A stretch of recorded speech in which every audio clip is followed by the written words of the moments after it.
Hello everyone and welcome to the Classic Lounge. Now I'm quite excited about where we're sitting today because we are in amongst the classics, aren't we? Not happy about your chair though, are you? I was a bit awkward this chair. I was like, oh, do I look awkward? We got the best ones, didn't we? But I do quite like that they're not matching. Yeah. I like things to be a little bit different. But a lot of things have been going on at Bridge Classic Cars again this week. But we want to start off with some news. So you had a little bit of a phone call last week. Yeah, so we had a phone call yesterday. I don't know too much about it, but I thought it was quite interesting to at least mention. So in the classic car world, Car and Classic is one of the biggest websites for selling your car, and they go on to auctions and everything like that. Everyone's known Car and Classics for being a website that you can sell your car for free. I got a phone call yesterday that they're changing the plan a little bit. I won't go into too much detail because I don't know too much in case I get it wrong, but they're going to start to charge for that. And when I spoke to the lady, she was sort of telling me all about it, and I kind of got where they're coming from, and I said, it makes sense. From a business point of view, it makes sense. But then Sam, who's recording today, he's known it for being free. It's been free for the last 20 years, and everyone's initial thoughts, and apparently when she's been putting a call into people, they're not best pleased that they're, 20 years of it being free and it's now no longer. But it's not a stupid amount of money though, is it, in the grand scheme of things? It might change. Like I say, I don't know how much of this is out in the public. Yeah, we're probably spoiling it. But yeah, I think it's like £100 a year for traders. Oh, okay. And I don't know whether it's still going to be free for sort of the general public. So the private ads might still be free. But I don't know how well that will go down. It sort of makes sense because you look at like Auto Trader, and I kind of think the Auto Trader is quite highly priced.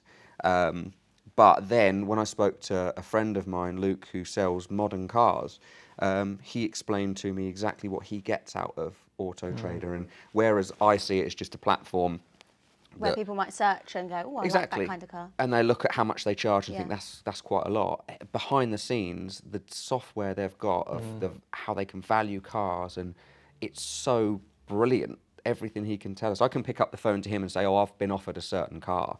And he'll go, well, it's not very desirable in the market. It's going to take you this long to sell. You're going to get X amount of phone calls. And that is, for me, is a game changer. Yeah. And I possibly think that this is why I'm thinking quite positively about the Car and Classic change, that hopefully as part of the charge, they will be able to create software like that for classic cars, because it's so difficult. Well, I guess it depends as well, if you are a trader, how much you use them. Because if it's £100 for the whole year all in, absolutely. If you use it a lot, it's kind of like a membership, isn't it? But then if you've been a trader for 20 years and you're so used to not charging, or not paying, should I say? I think it's the same when anything changes though, isn't it? There's always that element of, oh, I don't like this, and then it just becomes the norm and it kind of settles down again, I suppose. We can't lie, we have experienced that kind of thing ourselves. Yeah. When we've tried to put on a lot of free events, absolutely, but then suddenly you go, well, actually, we do have to charge something to come in, even if it's just a little bit on the door at the events we're having here at the Classic Lounge, because you just have to keep the building going. Yeah, definitely. And so it's life, isn't it? And I think things this is change, the thing, and I evolve. think it's like you said, it makes sense for Car and Classic to charge from a business point of view. And the same way when we went from free events to charging £5, it was like, oh, you want to make more money out of this. It's like, we weren't making money from it. It was literally to cover the cost of everything and to stop the events making, a loss and move into, so we can carry on and doing them, because it gets to the point where you go, oh, well, actually, we can't carry on doing them because absolutely. Even though they were really fun and it was lovely, it was amazing having everyone here, it gets to the point where, well, actually, sorry, we can't justify it. And our shows especially, I mean, it went from being a couple of hundred people coming to the last one we did was 2,000 people coming. Yeah. And when you're not charging, you still have to pay for staff, and all of a sudden, everything becomes a lot more expensive. Yes. And that's why a couple of years ago, we sat back and thought, we can't justify keep doing it if we want to stay in business. So I get where Car and Classic are coming from. Definitely. I think it's a bold move for them. I think they've got to look past the negativity. People will get used to that. Yeah, definitely. And hopefully they'll be able to use the money to improve softwares and be able to value cars better and things like that, which is difficult with classic cars. It's so tricky to know what the value is, other than looking at what other cars that are similar are on the market. Because I guess it's like with anything, isn't it? When it becomes a collectible item, it's whatever anyone's willing Absolutely. to pay for it Yeah, at the time, definitely. especially with auctions. Yeah, and I think with classic cars, it's the emotional. Like, I've attachment. had this car for 45 years. Yep. To me, it's worth 50 grand. Yeah. Yep. To anyone else, it's a 3 grand car. Absolutely. But you know, Yeah. it's because of its story. Yeah. It's valuable to So the still owner. early days, the Car and Classic. I don't know when they're going to change. If they've definitely set their sights on changing, I don't know. But yeah, that was news yesterday. I guess we'll just see how it unfolds. Absolutely, yeah. Yeah, but some other news as well. Robbie wrote a brilliant article on it. You posted it out yesterday to our followers, and it was about driving lessons. So it didn't it say that there was people are taking at least 45 driving lessons before they're taking their tests? Yes, exactly. So the average learner will take 45 lessons before they pass their driving test. It was a news story from a company called Young Driver, which is the first time I've heard of them. So basically, children from 10 years old can have driving lessons. Well, I say know not that. obviously out on the road or anything, but it's on private property, so they're not out on the road. They're in groups, and they basically taught how to work a car or how to drive a car, just the basics of it. The story all came about that there was a 17-year-old from up north somewhere, I believe, and he had been part of a Young Driver group from 10 years old, and he passed. It was just over a month after his 17th birthday with 5 on-the-road lessons. That's amazing. And the only reason it took that long is because he couldn't get a cancellation or he couldn't get a Same, test. yeah. So, exactly what happened with me. It shows that understanding how the car works Is a before big you get part, out on the yeah. road, and then you've just got to deal with, you know, roundabouts and everything else. Yeah. But they set up little mock Yeah. road That's scenarios. really cool. Yeah. So, and you know, as we've all got young kids, I didn't even know about this, you know. So I think No. it's really, you know, because if you've never driven a car before at 17, you get in, you've now got to learn the rules of the road. Yeah. You've got to learn how the car works. You've got to, you know, there's so much to think about. So if that element is covered earlier on, you've That's just, brilliant, yeah. I mean, I can remember my first driving lesson and I thought I was fantastic. But looking back on it, I think the lady must have been doing a lot of the pedals. Yeah. Because I was like, Dad, I'm really good at it. Let's go out in my car now. So we did. We went out and my dad was like screaming at me going, what are you doing? No, I Yeah. thought you said you were good. I was like, I thought I was. But I think wasn't. there's no better realisation than even once you first pass your test, you think you're the best driver in the world until you take your parents out and you very quickly realise you are not a good driver yet. But it was just interesting to see all the comments because some people were like, wow, 45 lessons, that must be the... It seems a lot. It does, Yeah. but I think I had about 10 and then, which I got bought for my 17th birthday. Yes. And then from then on, I had to buy them myself. So I think it took me longer because I was going, oh, I haven't got enough money for a driving lesson this week. I'll leave that a bit. So I think I probably had about 20. Yeah, well, I had one a week, but there were definitely gaps in there. I think I was at college at the time, I think, so there was various things going on, but I passed second time. Same. I still dispute my first test though, and so I was asked to parallel park in front of a drop curb. Right. But you were supposed to say no. No, so that was okay. fine. But because it was drop curb, I didn't change the mirror because I wasn't prepared for a drop curb, and I went up on the path, so failed. Oh, God. Right. I still dispute it though, because I wouldn't parallel park on a drop curb. No, you wouldn't. Not allowed. Not allowed. But anyway, I passed the next time, so it's fine. But yeah, it's just really interesting, all the kind of things that are coming out now. I think it's more, is it because of the wait times, do you reckon? Because they say that the wait times are ridiculous. So then people are kind of holding off and then they're going, oh, I better have another one closer to my test because... Yeah. Well, Well, I booked my test the day of my birthday. So I went and did my theory on my birthday, and then I passed that, came straight out and booked my test. And that was 5 weeks then, which was a long time. yeah. And it's probably double, triple It that now. is. Well, in the article, there was a whole thing that people are travelling hundreds of miles away for a driving test. So not only are they then nervous, they're also driving on roads they've never driven on before. That's exactly. So I booked. To get the test. I'm from the Ipswich area, and I booked Clacton. I'd never Oh, driven in wow. Clacton, Yeah, but that yeah. was because it was 4 or 5 weeks, Yeah. and everybody else was longer. Yeah. But apparently there's an app now as well. I can't remember the name of it, but it's in the article. And the guy who passed in 5 lessons had the app, and it flags up when there's a cancellation. Right. So he jumped on it and he moved his test much further forward. But I think it was like 50 days or something from his 17th birthday to when he passed, and that was the earliest he could get a test. So. Well, yeah. There you go then, I guess. I mean, it differs, doesn't it, with everyone about when they pass. When they don't pass, for example, you didn't have many lessons. No. I But had quite a your few. initials do spell car. Yeah. So you were And well exactly what you prepared. said. As a kid, I learnt. Obviously, I've always been around cars Yeah, with my yeah. dad, and from an early age, I kind of knew how to operate a car Yeah. at least, and I was so determined. That's the thing. I owned my car 6 months before You were like, I I was will 17. get behind the wheel. Yeah. Exactly. So that's it. So I still had a good amount of lessons, but I did it. I basically had my test date, and I said to my instructor, "I've got 4 weeks Yeah. to learn," Yeah. and I did. So yeah, I definitely think there is something. My little lad's 7, and he got in the little Mini, the other day, and that was the first time he'd done Yeah, yeah. all of the clutch and the brake and everything like that. It, So, it yeah. just, I feel like that is the key, isn't it? To passing think so. quickly is to have access. Have an understanding beforehand. Yeah, definitely. Yeah.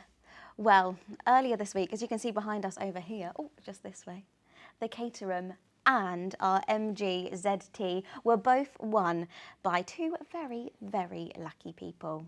Okay, so this is for our MG ZT V8. Good luck, everybody. I'm going to count down from 3. 3, 2, 1. Number 4,242. Oh, Yeah. 40 it is there! There already! 4242, Robert Dover. Congratulations, Robert. You are the lucky winner of our MG ZTV8. So this is a live draw of our Caterham 7 Road Sport 120. Good luck, everybody. I'm going to count down. 3, 2, 1. Number 5,244. 5,244. Let's check it out. Oh, there is a winner this time. 5,244. Lewis? Louis Vieira, I believe. Louis Vieira. There we go. Congratulations. You have just won our Caterham or the £15,000. Those were our 2 very lucky winners from last week, and now this week coming up on Tuesday, we're going to find a winner for our Land Rover Defender 90. And this is John, one of our technicians. He's fabulous, and he's agreed to talk me through a PDI. So that's a pre-delivery inspection that you do on all the cars, isn't it, before they leave the workshops to go to their lucky new owners. So tell us what you kind of do on the PDI. Well, PDI is obviously the final check. So when the vehicle first come in, I'll give it a full inspection. We'll go over it, see what it needs, do all the repairs. Then I'll go over to the Classic Lounge so you guys can do all your filming, etc. And then it gets drawn. Then it comes back to me. And obviously, as I've done all the checks and everything already, I've then got a check sheet, a final, just to run through, check lights, levels, tyre pressures, wheel nuts, a few functions inside, seats, etc., etc. Everything works. Road test, make sure it's got fuel, and then it literally is ready to go to the new owner. Ooh. So How exciting. that's basically all we do. It's only sort of an hour's check mainly, just checking through. But Let's check it. Do you think everything's going to be fine with this car? Or is there anything everything that's should needed be fine. work I on, mean, or- we're quite lucky with this one, as that was Craig's. Yeah. It's obviously been used regularly, so it's good. We've already looked it over. We've had a few bits of paint work and that done on it. Yeah. The snorkel obviously came off, bits and bobs. It's all back on. Everything's ready to go as far as I know. It literally will just want its final PDI Yeah.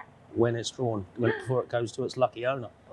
Oh, very excited. Would you be happy to win this one, or is it not your cup of tea? To be honest, not my cup of tea, really, but it's a nice one. It is a good example of one of these, so it is a nice one to win.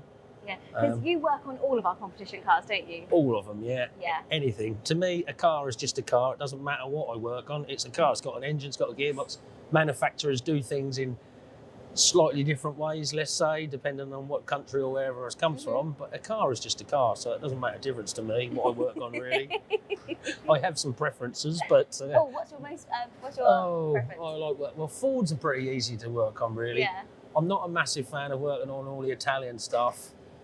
It's quite complicated wiring and stuff like that is normally horrible. Porsches as well are not my favourites, but they're really nice cars. If I didn't have to work on one, maybe I would quite like one. If I could afford to own one myself and pay someone else to work on it, it would be all right. But yeah, no, we've all got different favourites, haven't we? So. But John, you're so talented, so I'm sure Well, whatever hardly. you roll your sleeves Hardly. up in, yes, you are. You'll be able to fix it. But thank you so much for giving us That's just a quite little right. insight on what's going to happen Hope to our that- Land Rover after Hope it's that won. helps. Yeah, hope that sort of lets the people know what we sort of do and all the checks and that we go through before they get their nice new or new to them car. Yeah, So, amazing. Thank you so much. it's quite all right. And what's really cool is not that long ago, actually it must have been a year or so ago now, we did another Land Rover Defender, but it was Ed Stafford's Land That's Rover right. Defender.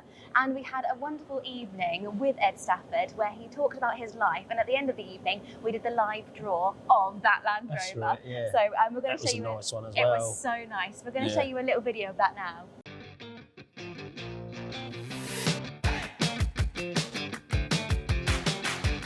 Ladies and gentlemen, I give you the man himself, Ed Stafford. They basically said, we're going to drop you off on a desert island. You'll have no food, no knife, no clothes, nothing. Could you do that? And the honest truth was, I just said, I don't know. I've never done this before. And so they went, perfect, let's chuck you into it. But we took our little boy on a survival experiment on a desert island. You know, he saw a jaguar sunbathing on a rock. I mean, at the age of 8 months, that's a pretty cool thing to do. It's better than a storybook, isn't it? Isolation is a little bit like a mirror. If you're completely at peace with yourself, have no doubt that you can row across an ocean, you'll be absolutely fine. I think if, like most people, you've had something happen in your life, most people have some sort of traumatic experience or whatever. For me, it was probably adoption, but if you've not addressed it, you've not had any therapy, you get into isolation and suddenly you can't stop it. It kind of explodes out of you because you've not got Facebook to distract you, or cigarettes or alcohol. You're just literally faced with yourself, and it's quite raw and it's quite unsettling if you've not got the tools to unpack it all, I guess.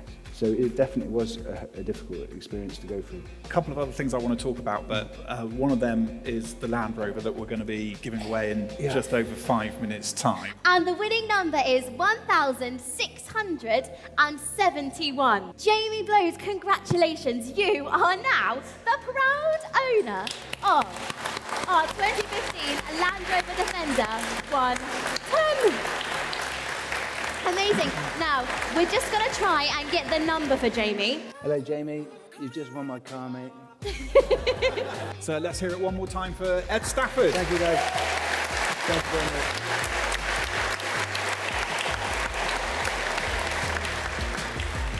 We've been mentioning how busy we are in the workshop, so we thought we'd have a little walk around and talk to some of our technicians about what they're doing. So we're going to start our journey in the paint shop. So I've noticed that Mauro is through here, so let's go through here.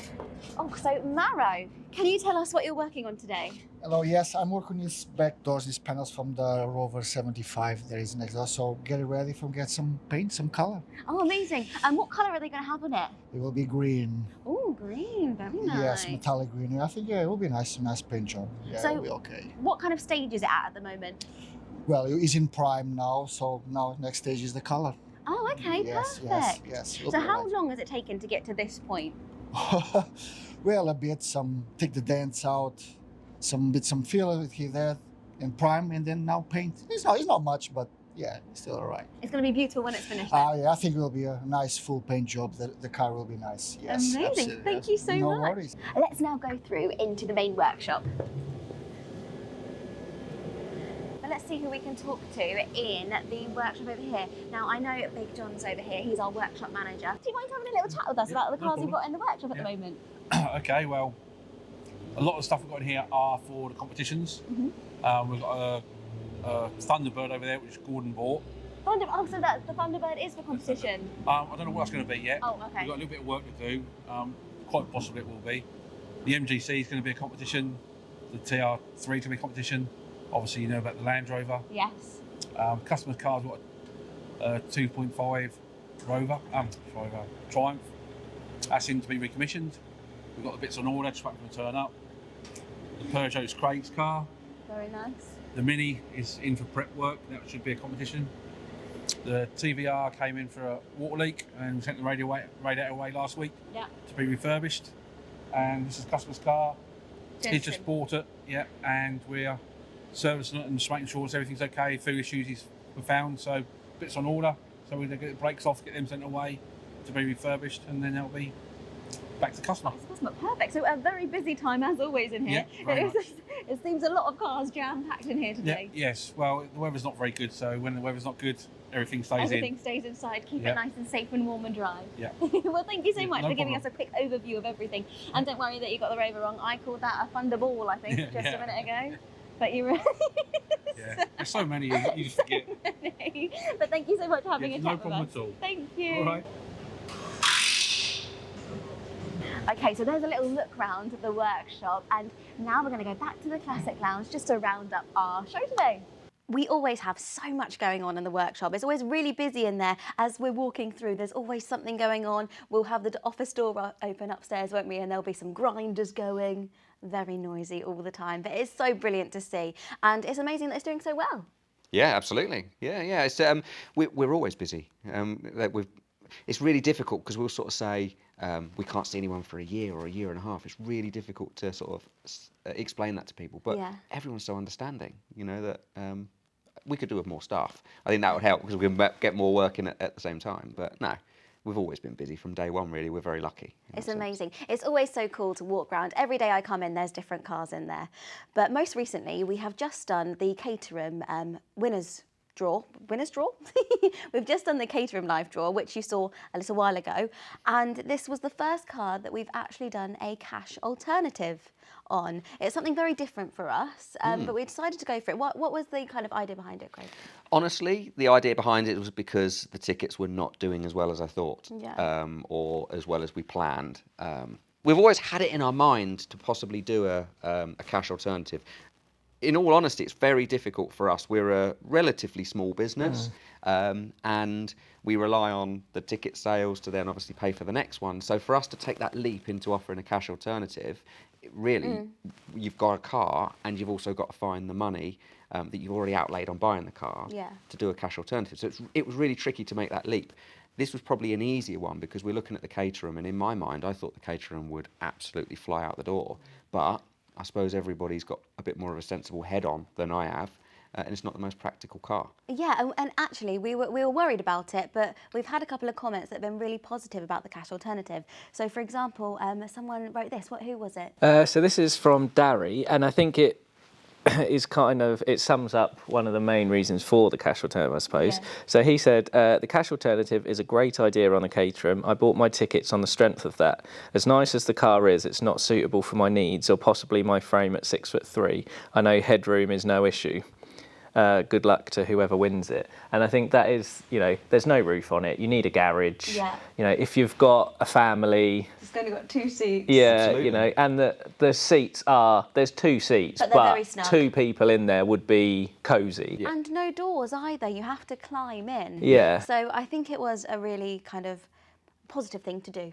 Yes, absolutely. And I've spoken to Louis, who won the car, and initially, which I think would happen to everybody, you enter to win the car. So when I initially spoke to him straight after our live, he's like, no, absolutely, I've always wanted one. I definitely want it. And I said, sleep on it. Let's have a chat tomorrow. And he did. He spoke to his wife and his family, and he sort of came back and said, actually, it does. As much as I want the car, it makes sense to have the money. Right. So it has proven that has worked. And the thing is, it's such a fun car, but it's not practical in any way, shape or form. Like, even just pop into the shops, you can't really do it in that, It is just a fun weekend car that you take out on a track or on a Sunday drive or something. So, yeah, I think the cash alternative on that one was a good idea. It was really kind of you to let him sleep on it and let him change his mind. Yeah. Because you could have just gone, okay, no, you've told me you want the car. But that happens in life all the time, doesn't it? What you think is a brilliant idea today, you think about it overnight and it's then not such a good idea. Yeah. So I'm kind of glad he did. Now we've got to work out what to do with the car. Yeah. But, so I don't want to redraw. That's the thing. Oh, no. A few people sort of said, let's do it again. No, I kind of want all of the cars. And I think even if it was a sellout, I still think we try not to redo cars. I know we've done some before. Yeah. But yeah, I think not doing it again is a good idea. Mm. And also, so we've been keeping up with our talk show. We've been having a lot of fun getting together at the end of the week and getting this video for you so you guys can see what's going on here at Bridge Classic Cars. And it's really nice that someone has commented a really nice comment about our talk show, and we just wanted to share that with you because it makes us kind of feel a bit happy that we're providing some happiness for people, which is really nice. So this one was on the show we did after we went to Bewley, where we were talking about the steering wheel and everything, and the steering wheel. The steering wheel, yeah. And so the context for this comment was that we were talking about the E-Type and how we were undecided if it was the most beautiful car ever made. So Simon commented saying, "Hi guys, my top 3 favourite cars: E-Type Series 1, Nice. Aston Martin DB5, which I think I mentioned in the show as well, and Austin Healey 3000. He said he loves watching our YouTube channel and what we are doing, and he looks forward to winning the E-Type. He didn't win the E-Type, but he was looking forward to it at that point. And he told us to keep doing what we do. Thank you. Which is really lovely. So I just wanted to share that with you guys at home. And if anyone else has any nice comments they want to share. Nice ones. Yeah, nice ones, yeah. Not into trolls, none of that stuff. But there we are. So that's another weekly roundup finished for this week. Thank you so much for watching, everyone. And we look forward to catching up with you next week.